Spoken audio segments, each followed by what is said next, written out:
저는 이번에 광섬유를 이용한 광통신에 대해 탐구해 보았습니다. 광섬유는 빛을 이용해서 먼 곳으로 신호를 원래대로 보낼 수 있는 것으로 알려져 있습니다. 그럼 빛의 어떤 성질을 이용해서 어떻게 신호를 전달하는 것인지 지금부터 알아보도록 하겠습니다. 광통신에는 광섬유라는 것이 사용됩니다. 광섬유는 석영으로 만든 유리나 플라스틱 등의 투명한 유전체를 가늘고 길게 뽑아서 만든 섬유로 중심 부분에 적당한 굴절율 분포를 갖도록 해서 빛이 전파되도록 한 머리카락 굵기의 유리 섬유를 말합니다. 광섬유는 중심부에 신호로 사용되는 빛을 가두어 넣고 조금씩 구부려도 빛이 새어나가지 않도록 하여 빛이 감쇄되지 않고 먼 거리까지 전파될 수 있도록 해줄 수 있는 구성입니다. 광통신에 사용되는 광섬유에서 어떻게 빛이 빠져나가지 않고 먼 거리까지 전달될 수 있는지를 알기 위해서는 먼저 빛의 특징을 알아야 합니다. 빛은 입자성과 파동성이 공존하기 때문에 입자처럼 전반사가 일어나기도 하며 파동처럼 일부는 반사하고 일부는 굴절합니다. 하지만 입자성에서의 진동수와 파동성에서의 파장에 따라 두 가지 특징이 섞여서 나타나기도 하고 어느 한 가지 특징만 나타나기도 합니다. 광섬유에 이용되는 빛의 특징 중 가장 대표적인 것이 전반사입니다. 전반사는 어떤 매질에서 다른 매질에 파동이 전해질 때의 입사각을 어떤 각도보다 크게 하면 입사파는 경계면에서 전부 반사되어 다른 매질에 진입하지 못하는 현상을 말하고 그 각도를 임계각이라 합니다. 이런 전반사의 특징을 이용하면 조사되는 빛이 광섬유를 벗어나지 않고 먼 거리까지 전파될 수 있게 됩니다. 광통신에서 사용되는 빛은 우리가 흔히 보는 형광등이나 백열등에서 나오는 빛이 아닙니다.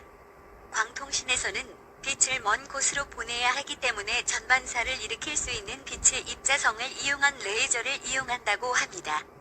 레이저는 강하고 퍼지지 않으며 멀리 전달되는 단색광의 빛을 말합니다.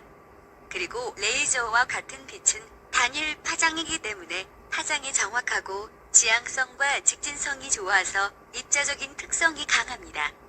그리고 입자성이 강해야 전반사가 잘 일어나기 때문에 광섬유에 사용되는 광원으로는 전반사가 일어날 수 있는 적외선 반도체 레이저를 주로 사용한다고 합니다. 광통신에서는 빛을 이용해서 어떻게 신호를 전달할 수 있을까요? 그 비밀은 변조에 있습니다. 변조는 전달하고자 하는 신호를 빛에 실어 보내기 위해 빛을 변형하는 것을 말합니다.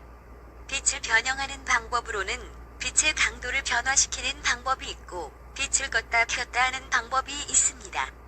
예를 들면 디지털 신호에서의 이를 표현하기 위해서는 빛을 세게 하거나 빛을 켜면 됩니다.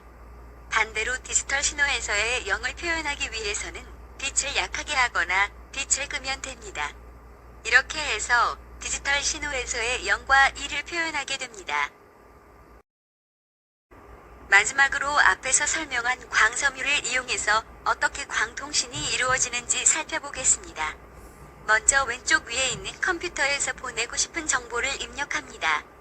입력된 정보는 송신기에서 변조되어 광섬유를 통해 수신기로 전달됩니다.